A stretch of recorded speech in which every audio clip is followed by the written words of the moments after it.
Hello students. आज हम काफ़ी दिनों बाद वापस मिल रहे हैं और एक नए टॉपिक के साथ जिसका नाम है रेस्पिरेशन। हिंदी में कहते हैं श्वसन। तो श्वसन पर आज थोड़ा सा इंट्रोडक्टरी मैं आपको ध्यान आकृष्ट करना चाहूँगी।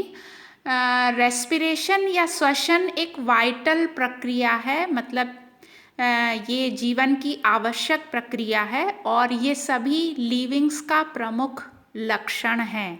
तो जिंदा है या नहीं है इसको कैसे पता लगाते हैं? अगर सांस चल रही है तो वो लिविंग है। तो पौधों की बात करें तो एक्टिवली रेस्पायरिंग रीजन कौन कौन से होते हैं? एक्टिवली रेस्पायरिंग रीजन मतलब जहाँ पर तेज गति से श्वसन होता है वो होते हैं फ्लोरल पार्ट, वेजिटेटिव बर्ड्स, है ना। तो फ्लोरल बर्ड और वेजिटेटिव बर्ड जो कलिकाएं होती हैं जहाँ से फूल निकल रहा है या नई शाखाएं पत्तियां निकल रही हैं, वो बर्ड कलिका जो होती है वहाँ पर श्वसन की दर तीव्र होती है। उसके अलावा होता है जर्मिनेटिंग सीडलिंग। जब हम लोग अंकुरण करते हैं ना मूंग का, आप लोगों ने करते होंगे मूंग चना, तो जो सीडलिंग्स होते हैं जर्मिनेटिंग, जो छोटे छोटे प्लांट्स निकलते हैं, तब उस समय श्वसन तेज गति से होता है। और स्टेम एंड रूट एपाइसिस मतलब एपेक्स, जड़ और तने का जो शीर्ष भाग होता है वहाँ पर श्वसन की गति सबसे ज़्यादा नोटिस की गई है। अब रेस्पिरेशन क्या है? रेस्पिरेशन की एक परिभाषा अगर बोलनी हो तो हम बोलते हैं respiration is intake of O2 and oxidation and decomposition of organic compounds with the release of energy. तो रेस्पिरेशन में क्या होता है? सीधे सीधे ऑक्सीजन ग्रहण की जाती है, उसके बाद ऑक्सीडेशन और डीकम्पोजिशन होता है, जो भी हमने खाया पिया है हमारी बॉडी में जो स्टोर है ऑर्गेनिक कंपाउंड उसका, और उसके बाद हमको एनर्जी प्राप्त होती है। तो respiration is intake of O2, then oxidation and decomposition of organic compounds. वो फैट हो सकता है, वो प्रोटीन हो सकता है, वो कार्बोहाइड्रेट हो सकता है, वो कुछ भी हो सकता है। और लास्ट में क्या होता है? Release of energy. इसको एक इक्वेशन से रिप्रेजेंट किया जाता है।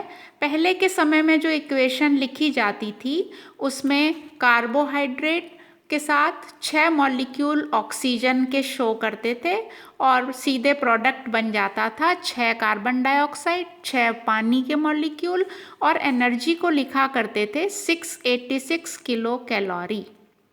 लेकिन न्यू इक्वेशन अब जो दी गई है उसके हिसाब से कार्बोहाइड्रेट रेस्पिरेटरी सबस्ट्रेट यहाँ पर दिख रहा है C6H12O6, उसके बाद 6 पानी के मॉलिक्यूल की आवश्यकता पड़ेगी, क्योंकि हम लोग फिजियोलॉजी के स्टूडेंट्स ये जानते हैं कि पानी जो है वो जीवन का आधार है और कोई भी प्रक्रिया, और ये तो इम्पॉर्टेंट प्रक्रिया है रेस्पिरेशन, तो पानी के बिना नहीं हो सकती। तो 6 मॉलिक्यूल पानी के काम आ रहे हैं, ऑक्सीजन के 6 मॉलिक्यूल लेकर इसका ऑर्गेनिक जो कंपाउंड कार्बोहाइड्रेट है उसका डीकम्पोजिशन हुआ, बन गया 6 मॉलिक्यूल कार्बन डाइऑक्साइड के, 12 पानी के मॉलिक्यूल निकल रहे हैं।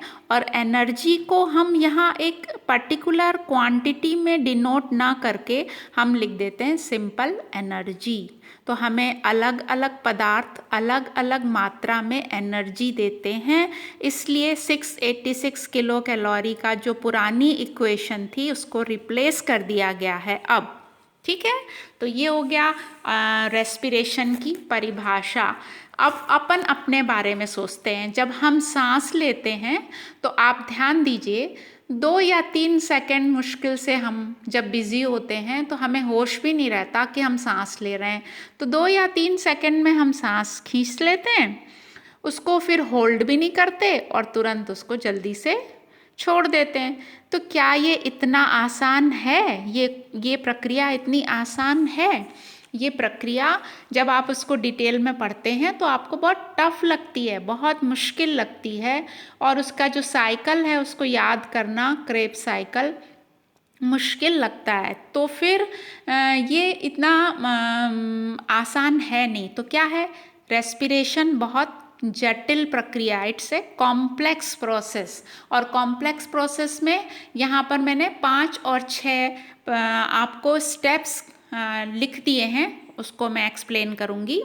फर्स्ट स्टेप है इस कॉम्प्लेक्स प्रक्रिया का एब्जॉर्प्शन ऑफ O2।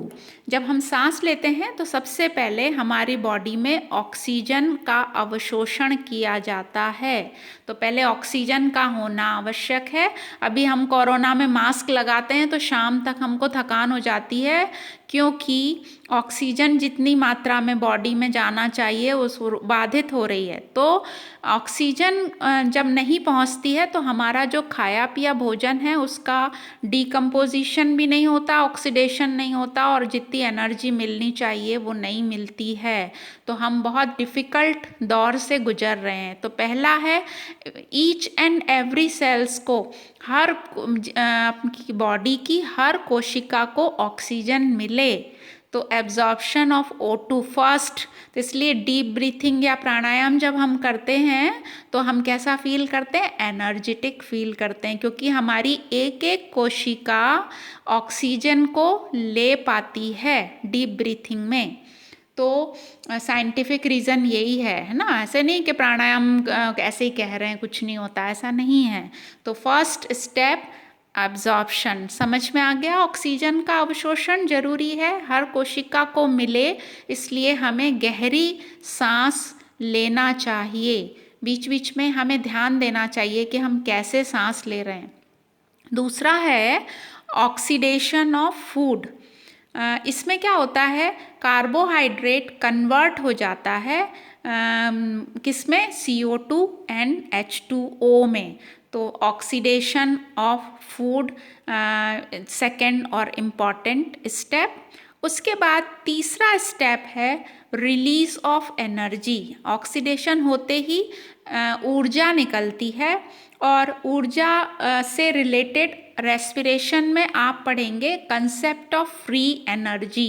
ये एक छोटा सा टॉपिक है, इस पर शॉर्ट नोट आता है, तो अंडरलाइन करो, what is concept of free energy, विमुक्त ऊर्जा क्या किसे कहते हैं, क्या समझते हैं, इस तरह का आपको क्वेश्चन आता है। तो ये जो एनर्जी निकलती है ये यूटिलाइज्ड होती है विभिन्न प्रक्रियाएं, वाइटल प्रोसेसेस, जो भी हमारी फिजियोलॉजिकल मेटाबॉलिक एक्टिविटीज़ बॉडी में डिफरेंट सब चल रही होती है ना, तो उसमें ये एनर्जी काम आ जाती है, या फिर लॉस्ट हो जाती है in the form of heat. तो आपने देखा होगा जब आप मूंग का अंकुरण करते हैं तो जिस बर्तन में करते हैं, अगर वो स्टील का बर्तन है तो उसको छू कर देखना, वो बर्तन जो है वो गर्म हो जाता है थोड़ा सा, बाकी खाली बर्तन की तुलना में जिसमें मूंग अंकुरण कर रहे हैं उसको टच करके देखना, वहाँ पर गर्मी महसूस होगी। तो ये हीट का नोटिस करने का एक बेस्ट एग्जाम्पल। और अगर आप खेत खलिहान से जुड़े हैं और आपके पास गोदाम है, तो आप गोदाम में जब एंटर होते हैं तो बाहर की तुलना में अंदर गर्मी क्यों महसूस होती है, ऐसा प्रश्न पूछा जाता है। उसका भी रीज़न यही है कि जो अनाज या जो सीड्स अंदर रखे हुए हैं वो सब जीवित हैं और वो श्वसन कर रहे हैं, और उनकी श्वसन से जो एनर्जी निकल रही है उसने गोदाम का टेम्परेचर बढ़ा दिया है। इसलिए हमें गोदाम में घुसते हैं ना, जहाँ पर स्टोरेज करते हैं, वहाँ पर गर्मी का एहसास होता है। तो ये हो गया आपका थर्ड स्टेप। अब हम आते हैं फोर्थ स्टेप पर। जब रेस्पिरेशन की ये प्रक्रिया चलती है तो सीधे सीधे ऐसा नहीं होता है कि कार्बोहाइड्रेट से CO2 बन गई और पानी बन गया और काम ख़त्म, ऐसा नहीं होता है। बीच में क्या बनते हैं, बीच में बहुत सारे इंटरमीडिएट प्रोडक्ट्स, कंपाउंड्स प्रोड्यूस होते हैं। तो ये जो बीच बीच में जो चीज़ बनी वो उनका डिफरेंट रोल होता है इन मेटाबॉलिज्म। मेटाबॉलिज्म में बहुत सारी चीज़ें एक साथ चल रही होती हैं, उसमें अमीनो एसिड बन रहे हैं, उसमें प्रोटीन बन रहे हैं, उसमें डिग्रेडेशन भी हो रहा है, तो मेटाबॉलिज्म भी कैटाबॉलिज्म एनाबॉलिज्म सब चल रहा है। तो जो पदार्थ बनते हैं वो कहीं ना कहीं यूज्ड कर लिए जाते हैं, तो कुछ भी वेस्ट नहीं होता है। तो ये जो मेटाबॉलिज्म में इंटरमीडिएट प्रोडक्ट्स का रोल क्लियर हो गया। अब हम आते हैं पांचवा स्टेप, वो है liberation of CO2 and H2O। देखो, कार्बोहाइड्रेट के टूटने से बन तो गया, लेकिन उसका बाहर निकलना, जब हम सांस छोड़ते हैं तो हम CO2 बाहर छोड़ते हैं हमारी बॉडी में से। और जो सांस है वो सर्दियों में, अभी सर्दियाँ आ रही हैं, उसमें आप देखोगे तो पानी के साथ पानी के मॉलिक्यूल होते हैं, और जब तेज़ सर्दी होती है तो हमारे मुंह से ऐसा लगता है जैसे कि कोहरा निकल रहा है, भाप है ना, वो जम जाती हैं बूंदें, ड्रॉपलेट्स, तो धुआं जैसा हमको जो फील होता है वो पानी के वजह से होता है।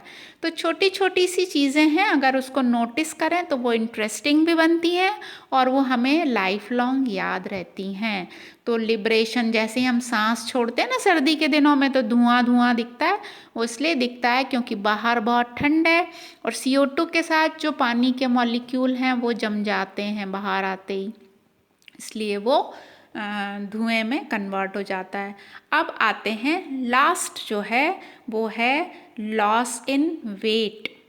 रेस्पिरेशन के दौरान जो वेट होता है उसमें कमी आती है, और ये कमी इसलिए आती है क्योंकि ऑक्सीडेशन हो जाता है ऑर्गेनिक कंपाउंड्स का। तो ये रिजल्ट है ऑक्सीडेशन का कि वजन में कमी होना। तो देखो 6 इम्पॉर्टेंट स्टेप्स मैंने आपको बताए, और ये कहते हैं कि श्वसन जितना साधारण लगता है उतना साधारण होता नहीं है। अब हम आते हैं थोड़ा सा जनरल और थोड़ा देखें कि श्वसन कितने प्रकार का होता है। तो श्वसन के जो टाइप्स हैं उसको 2 में बांटा गया है। पहला है एरोबिक वायवीय श्वसन, दूसरा है एनएरोबिक रेस्पिरेशन अवायवीय श्वसन। तो 2 प्रकार से होता है। अभी हम मास्क लगा रहे हैं तो हम बीच की स्टेज में से निकल रहे हैं, ना वो एरोबिक हो रहा है ना एनएरोबिक हो रहा है। हमें आधी ऑक्सीजन मिल रही है, इसलिए हम थक जा रहे हैं। हम जो टीचर्स हैं ना, हम लोग शाम को ये कंप्लेन करते हैं कि सिर में भारीपन और थकान ये हो जाता है, क्योंकि मास्क से पूरी ऑक्सीजन बॉडी की सेल्स को नहीं मिलती है। आया समझ में? अब आते हैं, हम डिफरेंस देखेंगे। पहले है एरोबिक रेस्पिरेशन। ये बहुत कॉमन प्रक्रिया है और ये सभी प्लांट्स में पाई जाती है। क्योंकि हम अभी बॉटनी से रिलेटेड पढ़ रहे हैं, इसलिए हम प्लांट्स पर फोकस करेंगे। जबकि एनएरोबिक रेस्पिरेशन माइक्रो ऑर्गेनिजम्स में, ईस्ट क्या है, फंजाई, फंगस है एक, तो मेंबर ऑफ फंजाई। तो वो फंजाई क्या होते हैं, प्लांट्स। तो माइक्रो ऑर्गेनिजम्स में, ईस्ट में एनएरोबिक रेस्पिरेशन नोटिस किया गया है। दूसरा जो डिफरेंस है वो है एरोबिक रेस्पिरेशन पूरे जीवन भर चलती है प्रक्रिया, अगर हम जिंदा हैं, है ना। प्लांट्स अगर जिंदा हैं तो वो श्वसन करते रहेंगे। जबकि एनएरोबिक रेस्पिरेशन टेम्परेरी फेस है, अगर ऑक्सीजन की कमी होती है तो चलेगी, अदरवाइज रुक जाएगी। तीसरा जो डिफरेंस है, एरोबिक रेस्पिरेशन में 38 ATP के मॉलिक्यूल्स प्रोड्यूस होते हैं, जबकि एनएरोबिक में केवल 2 ATP मिलते हैं। तो इसी से हमें समझ में आ रहा है कि ऑक्सीजन की प्रेजेंस में ज़्यादा ऊर्जा प्राप्त होती है बॉडी को। और फोर्थ जो डिफरेंस है वो ये कहता है, एरोबिक श्वसन नॉन टॉक्सिक है, मतलब इसमें ऐसा कुछ नहीं बनेगा जो आपकी बॉडी को नुकसान करे। जबकि एनएरोबिक में इनकम्प्लीट ऑक्सीडेशन होने से टॉक्सिक हो जाती है, वो नुकसान पहुंचाती है सेल्स को। तो एरोबिक में कंप्लीट ऑक्सीडेशन फूड का हो जाता है, रेस्पिरेटरी सबस्ट्रेट का, जबकि एनएरोबिक में इनकम्प्लीट ऑक्सीडेशन होता है, अल्कोहल बन जाता है। अल्कोहल हमारी बॉडी को नुकसान करता है। अब आते हैं हम लास्ट डिफरेंस में कि एरोबिक रेस्पिरेशन दो जगह पर कोशिका के अंदर कंप्लीट होती है। पहला है साइटोप्लाज्म, जिसको साइटोसोल भी कहते हैं, और सेल ऑर्गेनेल माइटोकॉन्ड्रिया भाग लेता है, जिसको हम power house of the cell कहते हैं। तो mitochondria is the power house of cell, ये आपको ध्यान रखना है। जबकि एनएरोबिक रेस्पिरेशन में माइटोकॉन्ड्रिया की कोई भूमिका नहीं है, वो सिर्फ साइटोसोल में हो जाता है। तो ये मैंने जो डिफरेंस बताए ये काफ़ी नहीं है, ये मैंने सिर्फ आपको मेजर डिफरेंस जो इन दोनों प्रक्रियाओं को एक से अलग करते हैं वो डिस्कस किए। मैं आज आपको होमवर्क दे रही हूँ, आप बुक्स से, नेट से, जिससे भी आपको सुविधा हो, जो आपके पास सुविधा हो, उससे आप एरोबिक और एनएरोबिक रेस्पिरेशन में कम से कम 10-12 डिफरेंसेस ढूंढिए और लिखिए, तो ये आपका कंसेप्ट क्लियर हो जाएगा। अब हम जो इक्वेशन यहाँ पर मैंने नीचे दे रखी है एरोबिक और एनएरोबिक की, तो वो देख लीजिए दोनों में। उसमें जो एनएरोबिक रेस्पिरेशन है उसमें अल्कोहल बन रहा है, 2 CO2 के मॉलिक्यूल निकल रहे हैं, और एनर्जी की बात करें तो केवल 56 किलो कैलोरी ही मिलती है, जबकि एरोबिक में 686 किलो कैलोरी पहले की इक्वेशन में शो किया जाता था। तो ये डिफरेंस हो गया। तो इक्वेशन लिखकर भी आप अंतर बता सकते हैं। और अब हम आते हैं रेस्पिरेशन का सिग्निफिकेंस क्या है। तो सिग्निफिकेंस की बात करें तो पहला और मोस्ट इम्पॉर्टेंट है, अगर हमने कुछ खाया है और वो डाइजेस्ट नहीं होगा तो हमको एनर्जी मिलती नहीं है काम करने की। तो एनर्जी इस प्रक्रिया से बॉडी को मिलती है। तो फर्स्ट है एनर्जी रिलीज होती है और रिलीज्ड एनर्जी कंज्यूम होती है वेरियस एक्टिविटीज़ में। जो हमारी बॉडी है उसमें जो भी हम उससे काम करते हैं वो काम करने की शक्ति हमें प्राप्त होती है रेस्पिरेशन के द्वारा। दूसरा है कि जो इनसॉल्युबल फूड होता है वो रेस्पिरेशन के द्वारा सॉल्युबल फॉर्म में कन्वर्ट हो जाता है। इसको हम दूसरी तरीके से साइंटिफिक उसमें कहते हैं पोटेंशियल एनर्जी का काइनेटिक एनर्जी में कन्वर्शन, है ना। तो पोटेंशियल एनर्जी क्या है, इनसॉल्युबल फॉर्म फूड, और काइनेटिक मतलब सॉल्युबल फॉर्म में, अवेलेबल फॉर्म में। तो स्टोर्ड एनर्जी यूजेबल फॉर्म में आ जाती है, उसको हम बोलते हैं काइनेटिक एनर्जी का प्राप्त होना। तीसरा जो है सिग्निफिकेंस वो है कि रेस्पिरेशन में ऑक्सीजन ग्रहण की जाती है, चाहे वो प्लांट्स हों, एनिमल्स हों, ह्यूमन बींग्स हों या माइक्रो ऑर्गेनिजम्स हों। सभी क्या करते हैं, आपके दिमाग में फिट कर लीजिए, रेस्पिरेशन का मतलब है इनटेक ऑफ O2, ऑक्सीजन को ग्रहण करना, CO2 को छोड़ना। कभी भी भूलकर ये मत बोलिए कि प्लांट्स जो हैं वो उल्टा करते हैं। आपका कंसेप्ट स्कूल में पता नहीं सब बच्चे ये फिट करके आते हैं कि जो प्लांट्स हैं वो CO2 लेते हैं और O2 देते हैं, उल्टा करते हैं। रेस्पिरेशन में नहीं करते वो, रेस्पिरेशन में हम जो करते हैं वो ही प्लांट्स करते हैं।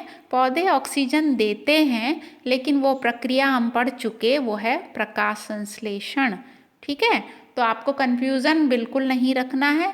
हर जिंदा प्राणी, हर लिविंग जो भी है दुनिया में, वो रेस्पिरेशन में क्या करता है, ऑक्सीजन को ग्रहण करता है और CO2 को छोड़ता है।